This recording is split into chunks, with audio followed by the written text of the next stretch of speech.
DeAndre Hopkins and Dalvin Cook, according to some reports, the Patriots have been in contact with these two guys. And if the Patriots were to land both DeAndre Hopkins and Dalvin Cook, how would this impact them? Would they be a playoff team, or are they still going to be a team who would be on the outside looking in of the playoff conversation? Let's talk about how DeAndre Hopkins and Dalvin will impact the Patriots season this year. Now, currently right now, they probably are considered to be the worst team in the AFC East. And if they get DeAndre Hopkins, they will have a true number one threat on the outside. Don't know what they were doing, thinking about extending the DeAndre Parker. Can't remember his name right now, but that was an awful contract. He's not really good at separating. And Devontae Parker, I finally remember his name now. The only time he was really good for New England was during 50-50 ball situations. If you get DeAndre Hopkins, you're going to have somebody who's going to be able to get open. You're going to have somebody who's going to be a really great option for Mac Jones to throw the football downfield to. And you already do have Kendrick Bourne. You got a pretty good group of tight ends. So if you can get DeAndre Hopkins, that would drastically alter your passing game. And then you add Dalvin Cook. The Patriots have always been a team that's went 1 and 2 at the running back position. They normally just don't rely on one back. Last year, we all know how good Ramondre Stevenson was, but they also did have Damian Harris, who now is with the Buffalo Bills. So if you get Dalvin Cook and Ramondre Stevenson in the same backfield, you're going to have one of the best running back duos in the league. And the Patriots offensive line wasn't that great last year. The offensive line normally is a pretty big strong point for New England. So Bill Belichick and company, I do expect the offensive line to be a little bit better than what it was last season. You're going to have Cole Strange going into year 2. So when you look at New England, having DeAndre Hopkins and Dalvin Cook on the same team, I still don't know if that elevates them to not being the 4th best team in this division still. The Buffalo Bills still have a way better roster than New England. You got Josh Allen at QB. You're going to have a really good group of receivers. You're going to have Stefon Diggs, Gabe Davis, and you're going to have a phenomenal defense. And what about the Miami Dolphins? Like, the Miami Dolphins arguably have one of the best roster, if not the best roster in the NFL this year. And then you look at the New York Jets. I mean, the New York Jets have a great defense. They are going to have a really good offense, at least when you look at what they have from a skill position standpoint. Their offensive line is really the only big concern that we have about the New York Jets. So them getting DeAndre Hopkins and Dalvin Cook, although they probably still would be considered the worst team in the division still, I think their playoff chances increase with those two guys on the roster. They may finish 4th in the division, but there's a possibility that 4 teams from the AFC East could make it into the playoffs, because I do think that D-Hop and Dalvin make the Patriots a playoff caliber football team, because this offense would be drastically better. You can never have too many great playmakers, but then you just look at how talented the rest of this division is overall. So although they could finish in last place in this division, they could still be a team that ends up sneaking into the 7th seed of the playoffs. So I think that DeAndre Hopkins still has a lot of juice left in the tank. Like, I keep hearing people saying that DeAndre Hopkins is washed up. Like, some of y'all need to stay off the weed. Like, please. How was DeAndre Hopkins washed up last season when he came into the NFL season last year in 2022 and just kind of dominated right out the gate, despite having to miss the first half of the season due to a suspension? Like, some of y'all need to come on, man. Like, D-Hop is far from washed up, and you got to remember that D-Hop is a Hall of Fame caliber player. Although he is up there in his 30s, Hall of Fame caliber football players regress at a slower level compared to the average NFL player. The average NFL player, once they get to 30, they start to regress. But if you notice, players who are future Hall of Famers, they end up normally being able to play at a high level until the mid to late 30s. So DeAndre Hopkins would still bring a different element to this Patriots offense that they haven't had in years. The Patriots have been searching for a true number 1 receiver for years. dating back to when they acquired Josh Gordon from the Cleveland Browns. So it's been that long since the Patriots have had even a respectable number one wide receiver. And then you look at Dalvin Cook. Dalvin Cook, I don't think he's washed neither. Dalvin Cook was one of the best running backs in the NFL last season. He's a top 10 back, and he's not even 30 years old, man. Like, what is going on to the running back market right now? Come on now, dog. Come on, man. Like, this is Dalvin Cook. This dude put up really productive numbers with the Minnesota Vikings last year in 2022. The reason why the Vikings had to move on from him was due to the fact that they had to free up some cap space, and they had Alexander Mattison in the backfield. If they have Alexander Mattison in the backfield, I probably would do the same thing. Alexander Mattison, going from Dalvin Cook to him, isn't really going to be a big drop-off. Now, if they didn't have him behind Dalvin Cook, I don't think they move on from Dalvin.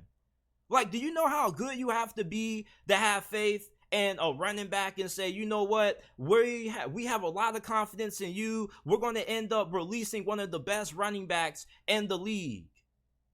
Dalvin Cook is still a top 10 back. He is far from washed up. And when you look at the overall impact for what D-Hop and Dalvin Cook will bring to the New England Patriots, they may not be all that better in terms of where they rank inside the AFC East, but they have way better chances of being able to make it to the playoffs. And with these two guys on the Patriots roster, you kind of end up maybe giving Bill Belichick a little bit of the benefit of a doubt, and you say, you know, I don't know who the Patriots are going to finish over, but you probably have a little bit more confidence that they will finish at least third place or better with Dalvin Cook and D-Hop. Now, this is going to be one of those situations where somebody says, well, who are they going to be over? And you just say, I don't know. I just have faith in Bill Belichick and Bill O'Brien that they won't finish last in the division.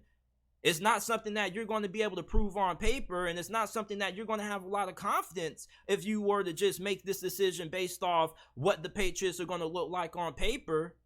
But you're just going to have to give them the benefit of a doubt that you trust their coaching and that you think that these two players are good enough that they're going to be able to elevate New England over somebody, because there has to be somebody to underachieve in this division.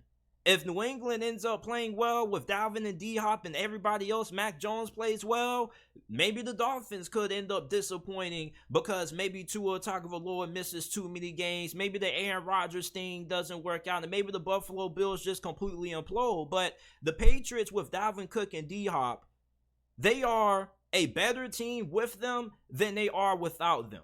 And I think that we can all agree with that. Now, would they still be able to make it to the postseason in a tough division with a pretty tough schedule?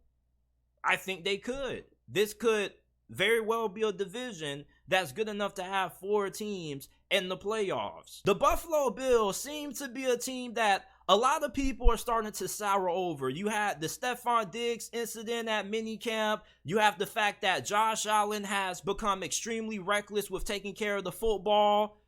How good do you guys think the Buffalo Bills are going to be in 2023? Now, I believe that Buffalo is still a team that deserves to be in the Super Bowl conversation. People keep saying that the Super Bowl window for the Buffalo Bills has closed. Like, I don't believe that. And I don't really believe in the whole Super Bowl window thing. You mean to tell me in 2021 that you thought that the Bengals were going to make it to the Super Bowl? Be honest, bro. Nobody saw that coming. Just tell the truth. So I don't really believe in the whole Super Bowl window conspiracy theory that people be having. But when I look at the Buffalo Bills roster, from a talent standpoint, this is still one of the best rosters in the AFC. Their offensive line is probably the biggest question mark that we have about this team. And it's not like their offensive line is awful, but it definitely could be a little bit better than what it was last year. Now, to address the offensive line, they did sign center Connor McGovern in free agency, and they drafted Florida offensive lineman Osiris Torrance, who I think is going to have one of the biggest impacts amongst all the rookies going into this season. Now, you have Dalton Kincaid. When you look at what Buffalo has to work with in the passing game, I don't think that Dalton Kincaid is going to go off for a crazy rookie season, but I do think he will be productive Now, most rookie tight ends don't really start going off into their third year in the league. The only tight end that we've seen in recent memory to come in and go off his rookie season was Kyle Pitts, and that was about it. The tight end position is not a easy transition for somebody going from college football to the NFL. You got to learn the blocking schemes, and you also got to learn the route tree. So for Dalton Kincaid, I'm not expecting him to have a massive impact for the Buffalo Bills this season, but he definitely should have a pretty productive rookie year for tight end standards. And then that receiver, I mean, we know about Stefon Diggs, but who's going to be that second receiver to step up for the Buffalo Bills? I don't think that Gabe Davis is all that bad. I think that Gabe Davis kind of gets a little bit more hate than what he deserves because of the fantasy football community. He was somebody who was supposed to have a breakout season last year, and he didn't really do that. And the fantasy football community, like, if they don't like you and you don't perform for them and you end up being a disappointment when you were supposed to break out, they end up turning on you and never really giving you another opportunity. But I think Gabe Davis is fine. You got Khalil Shakur, who I think could end up having a bigger role in this offense than what he did last year. And then, most importantly, with your offensive coordinator who's going into his second season in Ken Dorsey, is this offense going to be less dependent on Josh Allen? Because a huge reason why we saw a spike in Josh Allen's turnover numbers last year was due to the fact that they were relying on this dude to pretty much be everything, not just distribute the football, but also making him become their primary option in the running game. So you got James Cook, who I think could be a breakout player this year. He is the younger brother of Dalvin Cook. For those of you guys who look at that last name and you're wondering, yes, he is Dalvin Cook's little brother, and he's faster and a little bit more agile than what Dalvin Cook is. He also has really good hands. You can line him up in the slot. He runs pretty good routes for a running back, and also he's really great catching the ball out of the backfield, so he's going to bring a different element to this Bills offense. And then you have Nyheim Hines, you signed Damian Harris in free agency, so you do have talent at running back. The question is your offensive line going to be better in the run blocking department? If the Bills are going to be able to make it far in the postseason, they cannot be overly dependent on Josh Allen. Josh Allen is a great QB, but he's one of those quarterbacks that he's going to have some mistakes if you're asking him to go out there and win the game for you. You saw what happened in that near playoff mishap to the Miami Dolphins last year. So for the Buffalo Bills offensively, I think they're going to be fine. I do think that they may not be as good as what they have been previously, but I do think that this offense should be fine. Your concern kind of is probably going to come on the defense side of the football. Why is that? Well, because you lost Tremaine Edmonds, and Tremaine Edmonds is one of the better linebackers in the NFL, but he was definitely asking for a lot of money. You do still have Matt Milano, but I think where Buffalo could separate themselves this year and what could be a key reason why Buffalo could get over the hump this year, not saying that they will, but if you had to ask me, JT, what is one thing other than Josh Allen that the Buffalo Bills have going into the 2023 season that could finally get them into the Super Bowl? I think is going to be the fact that this is probably the most talented that this defensive line has been since Sean McDermott arrived in Buffalo. Okay, we know about Von Miller and how he had that season-ending injury, and before he had that injury, he was going guard for Buffalo. Well, this year, you got Gregory Rousseau coming off a really productive second season where he had 8 sacks. You got AJ Epinesa, who had 6.5 sacks. So just with those two guys alone going into the third years of their NFL careers, we should finally see Gregory Rousseau and AJ Epinesa start reaching their full potential. Gregory Rousseau was a former first-round pick. This is somebody who has the potential to be a double-digit sack guy for you consistently. And AJ Epinesa should probably be around an 8-sack guy on a yearly basis. And you do have Ed Oliver, so this is the most talented that the Buffalo Bills have been on the defensive line. And if you're looking for a way to get guys like Patrick Mahomes and Joe Burrow off the field, you got to be able to get pressure on those guys. You got to be able to make those guys uncomfortable. When you look at the teams that go the furthest in the playoffs, it's the teams that normally have the best pass rush. Philadelphia and San Francisco, NFC Championship. Both of those guys had good defensive lines and great pass rushes. Same thing with Kansas City and the Cincinnati Bengals. The Cincinnati Bengals are a team that kind of gets overlooked, but they had Sam Hubbard and they also had Trey Hendrickson.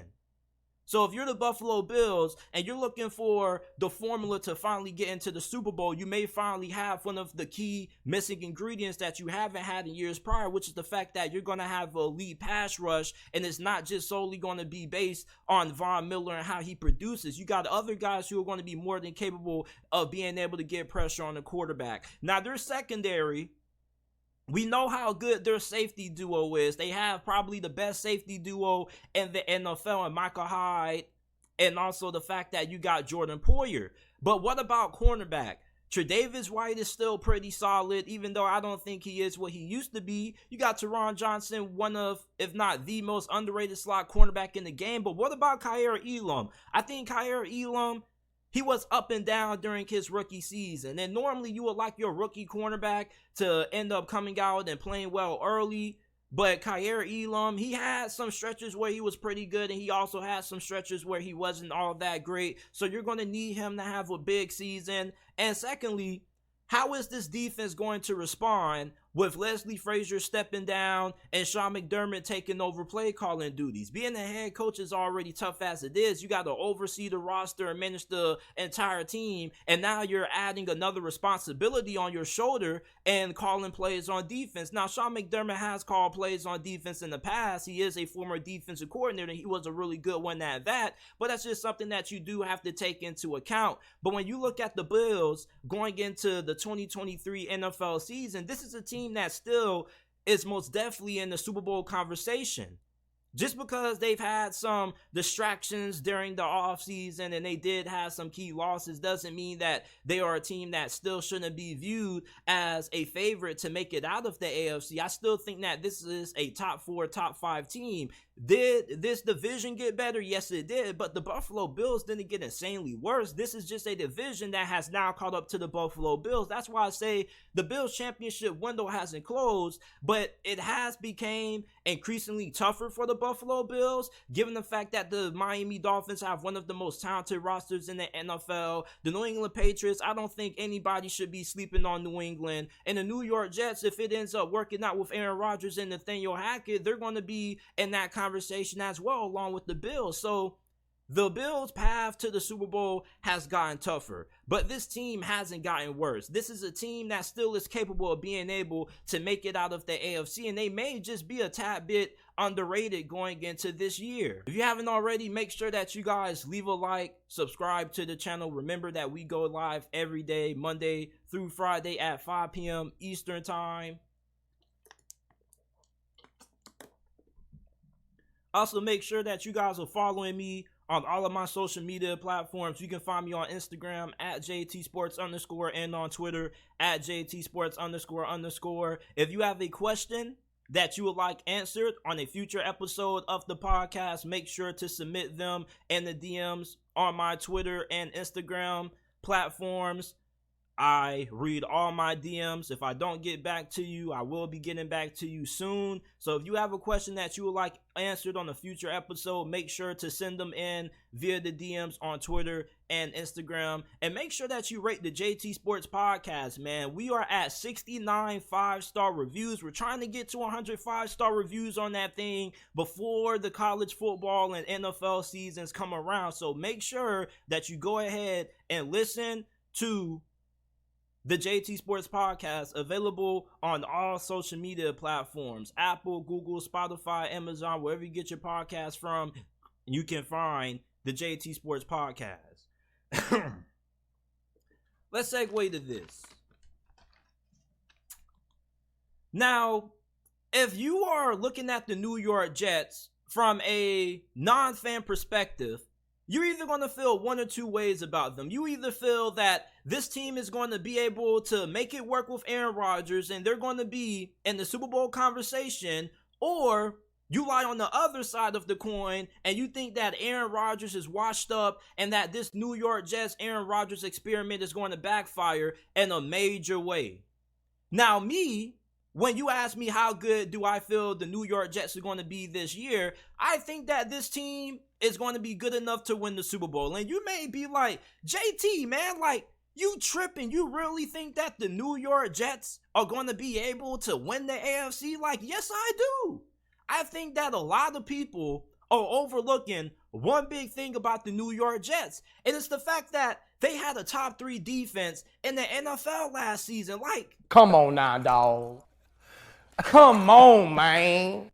how y'all gonna overlook the New York Jets having one of the best defenses in the NFL last season? And you gotta remember that this was a top 3 defense despite the fact that they had no quarterback and that their offense was at times completely inept at being able to move the football. When you have a bad offense, it puts your defense in bad situations, because sometimes if you have an offense that turns the football over a lot, they put your defense in bad field position, or 2, your defense is on the field for more plays than what they should be. With Aaron Rodgers being under center at quarterback, the New York Jets offense should at least be able to give the New York Jets defense way more breaks, and they shouldn't have to be on the field as much as what they were in 2022. And Aaron Rodgers, we seem to forget that a year prior to last, this dude was coming off back-to-back MVPs. So if Aaron Rodgers can play at least 80% of the level that he was during his prime years for the Green Bay Packers, I think that's good enough for the Jets to be able to make it out of the AFC. Like, this is a fantastic defense. We keep looking at the New York Jets early schedule slate, and yeah, it is tough. You got to play the Cowboys, you got to play the Buffalo Bills, the Broncos, the Chiefs, but one thing that people keep overlooking is how good this defense is. This defense is good enough to slow down some of the best offenses in the NFL. They're going to have a fantastic pass rush. All you need is for Aaron Rodgers to play better than Sam Darnold, Ryan Fitzpatrick, Zach Wilson, Joe Flacco, and Mark Sanchez, and any of the other quarterbacks that you've had under center throwing the ball for you for the last decade for this franchise. I really believe that if the New York Jets are going to be able to make this Aaron Rodgers thing work, they have to make it work in his first season in the Big Apple. And I don't see any reason why he can't. Tom Brady did it. Everybody was doubting Tom Brady because they were saying, oh, he's going to Tampa during COVID. Like, how's he going to be able to build rapport, and how's he going to get the timing and chemistry up? And you see the Tampa Bay Buccaneers ended up going all the way that year. So if you have the perfect ingredients, this thing should end up working.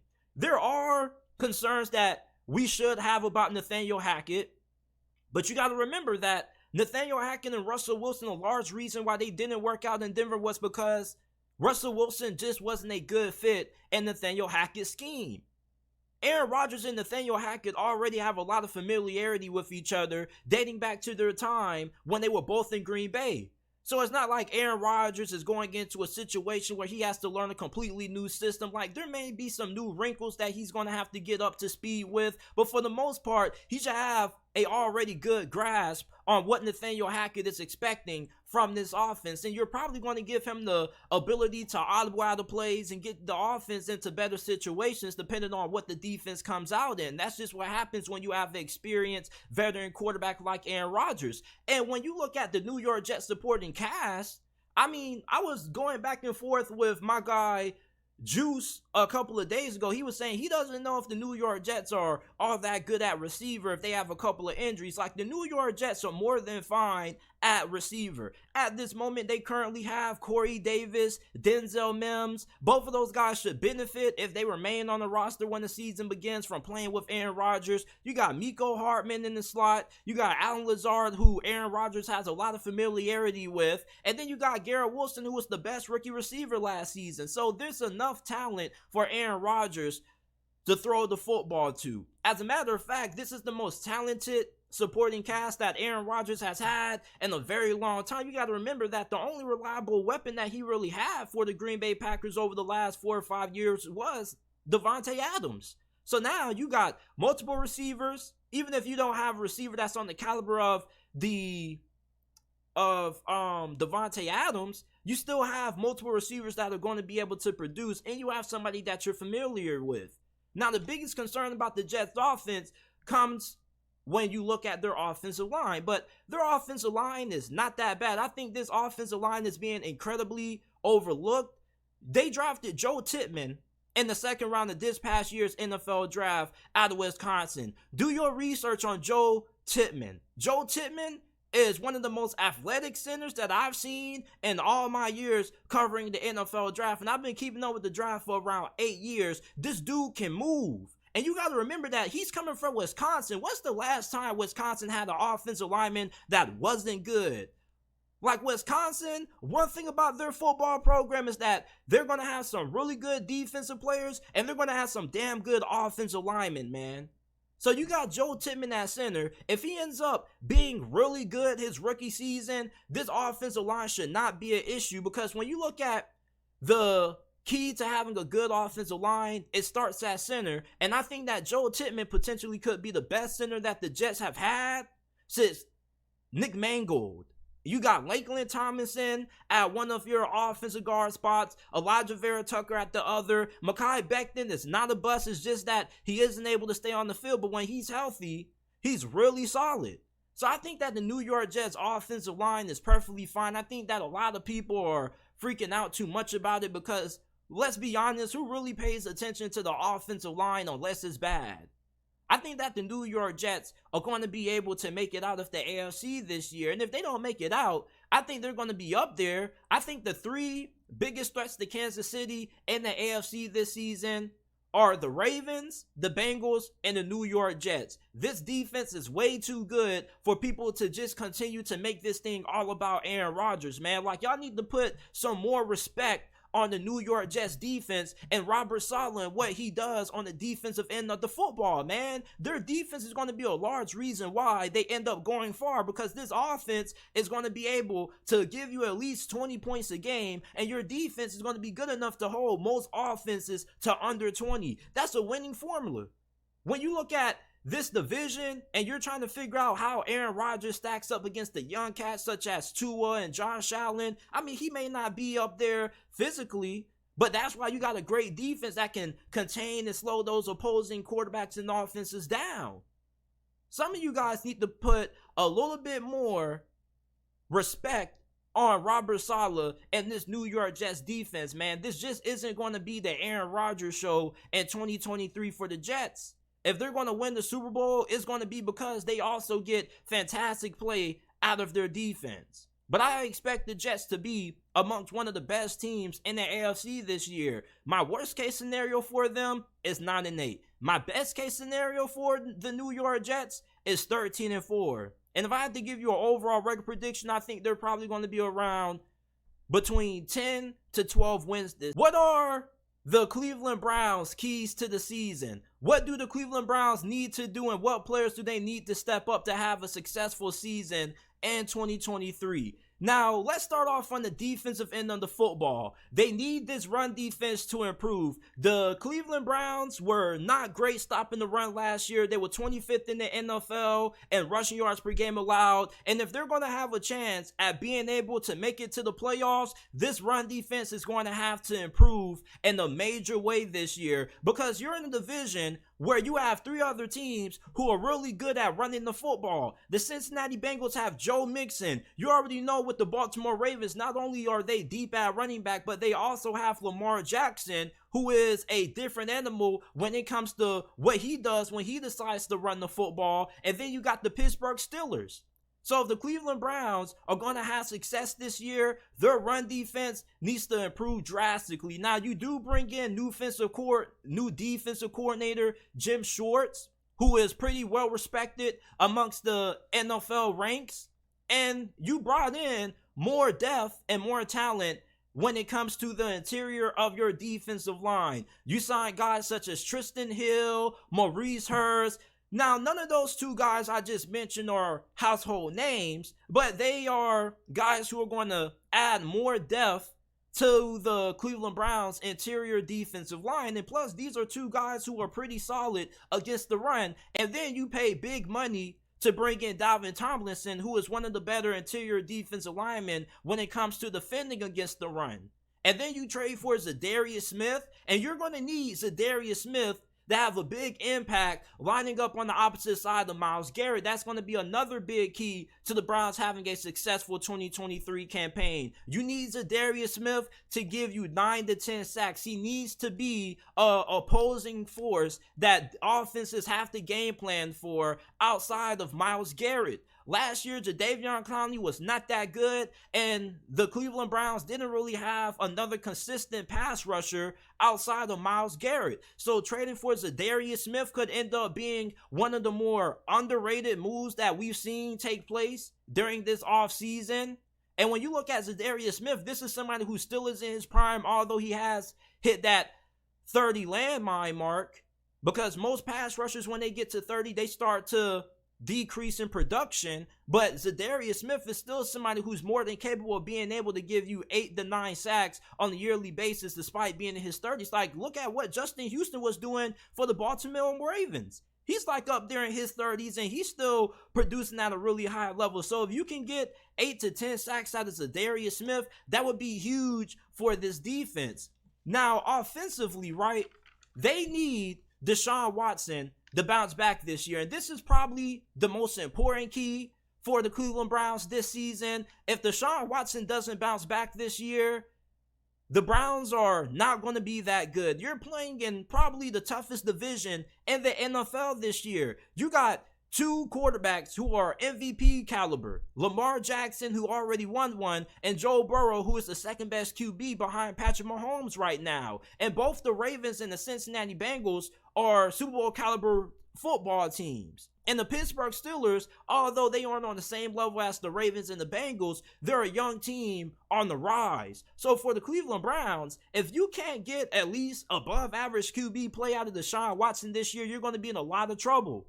Kenny Pickett could end up being in ascension mode in year 2. Year 2 is where a lot of young quarterbacks start to hit their strides. That's where you start to figure out if you have the guy at QB or not. So if Kenny Pickett ends up taking that next step in his development, the Steelers are going to be a problem because they already have a good roster, and you already know what the Bengals and Ravens are capable of when everybody's able to stay healthy. So if Deshaun Watson can't play at a high level for the Browns, not only are they not going to have a shot at being able to make it to the playoffs, but it also is going to look really bad when it comes to the front office, giving Deshaun Watson all that guaranteed money, because you're giving him $250 million guarantee for him not to play at a high level. That would be one of the worst moves in the history of the NFL.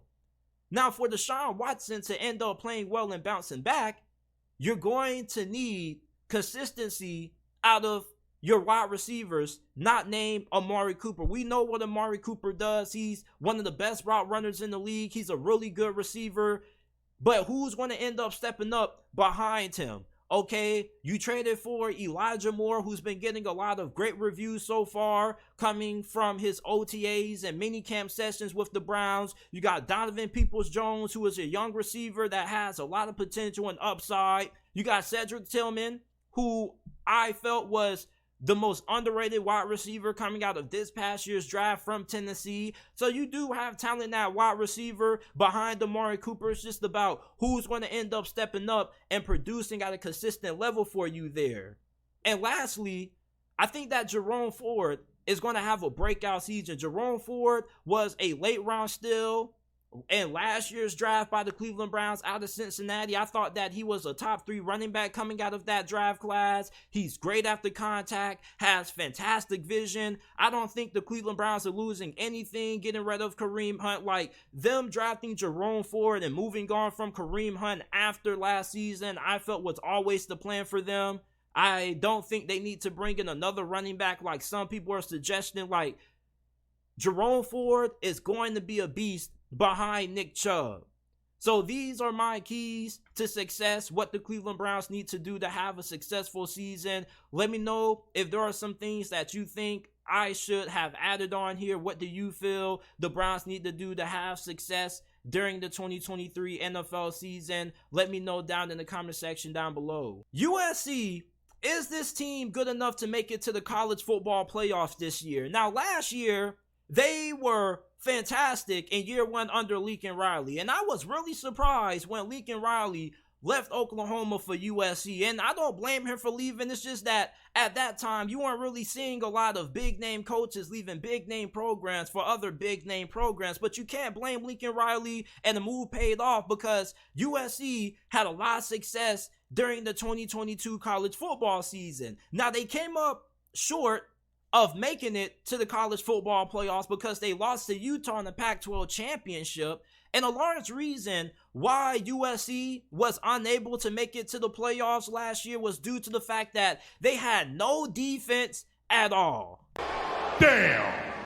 So is USC under Alex Grinch going to have a defense that's capable of being able to get this program back to the top of college football? If you're going to be a championship caliber football team, you have to be able to play some sort of defense. Now, I don't think that you need to have one of the best defenses in college football, but I do think that you at least need to be a top 50 defense at worst and able to put yourself in the college football conversation. And that's always been the biggest bugaboo about Lincoln Riley. We know that USC is going to have a great offense. Caleb Williams returns. They have a lot of talent at wide receiver, but this defense is going to make or break if USC is going to be able to get to the college football playoffs this year. Now, they were really active in the transfer portal once again.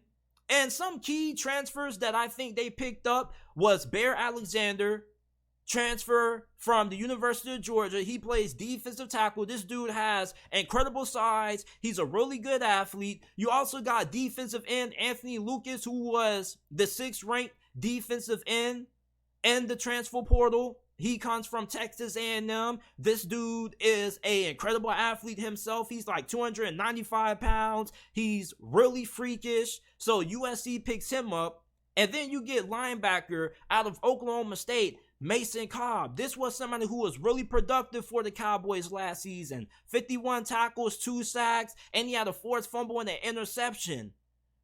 And that cornerback, one of my favorite additions that they made was Christian Roland Wallace from Arizona State. He was the 6th best cornerback in the transfer portal, and you pair that up with a Kalen Bullock, who is one of the better safeties in college football. USC is going to have a nasty secondary.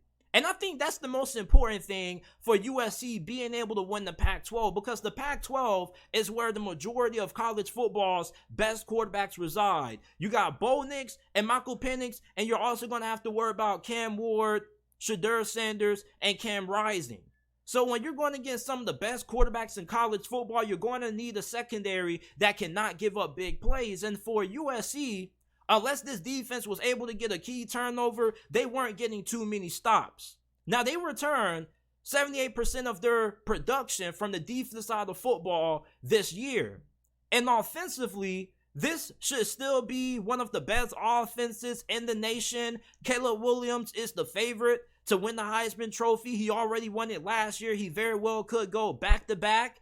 You got a very good group of wide receivers. I was talking to one of my homies. He was like, JT, I'm concerned about how USC is going to fare losing Jordan Addison to the Minnesota Vikings. I was like, man, one thing that you know about Lincoln Riley is that you know the defense probably isn't going to be all that great, but offensively, you have nothing to worry about. It's like All-State with Lincoln Riley. You're in very good hands, because not only is he really good at developing the quarterback position, but he also does really good when it comes to getting great play out of his wide receivers. Like, we talk about all of the QBs that have won the Heisman and made it to the NFL under Lincoln, but we don't give him enough credit for the wide receivers that he's developed and recruited as well. And you got Mario Williams, who is one of the best receivers in this conference. Dorian Singer transfers in conference. He was with Arizona last year. He transfers to USC. He's one of the better wide receivers in the Pac-12. You got Brendan Rice. And you also got true freshman wide receiver Zachariah Branch, who was the #1 wide receiver coming out of this past recruiting cycle. And this dude has been compared to Tyreek Hill and some of the fastest wide receivers to ever come out of college football. And when you look at this guy's speed, it's just way too much for him not to be on the field this year. Like, I don't care if he's not the most polished route runner or whatever. Like, if you have a guy who has this kind of speed that Zachariah Branch has, you're going to find a way, if you have a Lincoln Riley at head coach, to get this man involved in the offense. He's somebody who could end up being on your true freshman All-American team this year. And at running back, you're straight there. You got Austin Jones. You got Marshawn Lloyd from the transfer portal, who comes from South Carolina. Now, Marshawn Lloyd was highly touted coming out of high school. And over the last couple of seasons for South Carolina, he dealt with a big injury, and he's kind of been trying to get back to the player that he was prior to that major injury that he suffered. So if you're USC, can you get Marshawn Lloyd playing at his potential? And you're going to have a really good offensive line. This should be one of the best offensive lines in the Pac-12 this season. So USC, I think that they have the talent in place in order to have a shot at winning the Pac-12. Even with one loss, I think the Pac-12 is deep enough that if you have one loss, you can still be able to have a shot at making it into the college football playoffs, or at least have a very reasonable argument to get in. Because they have a really tough in-conference schedule. Like, I know their out-of-conference isn't going to scare anybody. San Jose State and Nevada, you should be able to take care of those guys. And you should be able to win your first 5 games. You got to play San Jose State, Nevada, Stanford, Arizona State on the road, Colorado on the road, and then you got Arizona. So you should be 6-0 until you get into the meat and potatoes of your schedule, which is where things start to get incredibly tough for USC. They have one of the toughest schedules in college football after their first 6 games. You got to go on the road against Notre Dame. You got to play Utah. You got to play Cal, which Cal could be an interesting matchup, because you got to remember that you have to play Cal on the road, and you're coming on back-to-back games against Notre Dame, who you play them at home in South Bend, and you got to play Utah at home. So that's a really tough 2-game slate that they're going to be going in, coming off against Cal. And then after Cal, you got to play Washington at home, and then you got Oregon. So that is going to be a really tough slate that they're going to have after they potentially start 6-0. Now for USC, my worst case scenario for them, my floor if everything goes wrong, is 9 wins. Okay, I think Notre Dame, Utah, Washington, and even that Cal game are losable games. I think the Cal game is a losable game simply for the fact that it's a great upset spot. You're coming off back-to-back games against Notre Dame and Utah. You're a little bit beat up because Utah is the most physical team in the Pac-12. So you're going to go into that Cal game with a pretty slim chance of being able to be upset. I'm not saying that they're guaranteed to lose that game, but that is a game that could end up being an upset. And you got to remember that the Pac-12 is a conference that normally has a lot of their upsets taking place around this portion of the season. Then you got Washington and Oregon, who are up there with USC in terms of who potentially could make it out of this conference and make it to the college football playoffs this year. So those are going to be 2 of your toughest games, 2 of your best teams that you play all season up to that point. Although Utah and Notre Dame are going to be up there too, but Washington and Oregon are playoff caliber football teams also. But I do think the ceiling for USC, for me, is 11 wins. I think they could go 11-1 and win the Pac-12. You got to look at the fact that this team is going to be great offensively. They're going to have great quarterback play. And hopefully this defense can improve under Alex Grinch. They got a lot of talent from the transfer portal. You got a lot of depth on the interior of your defensive line. Your secondary should be really good.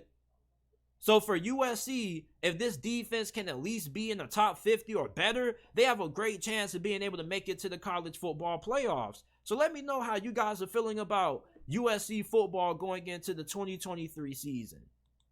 This is it for this episode of the JT Sports Podcast. I appreciate you guys for tuning in. If you enjoyed, make sure that you leave a like and subscribe. We go live every day, Monday through Friday. Make sure to give us a 5-star review if you enjoy the JT Sports Podcast and you want to support the pod. The best way to do so is by giving us a 5-star review on Apple and Spotify. All you got to do is go to whichever podcasting service you like to use, type in the JT Sports Podcast and rate us 5 stars, or you can go down to the description, Scroll down a little bit, and there will be the link to the Apple and Spotify versions of the podcast. I appreciate you guys for tuning in, and I will see you guys tomorrow with another episode of the JT Sports Podcast.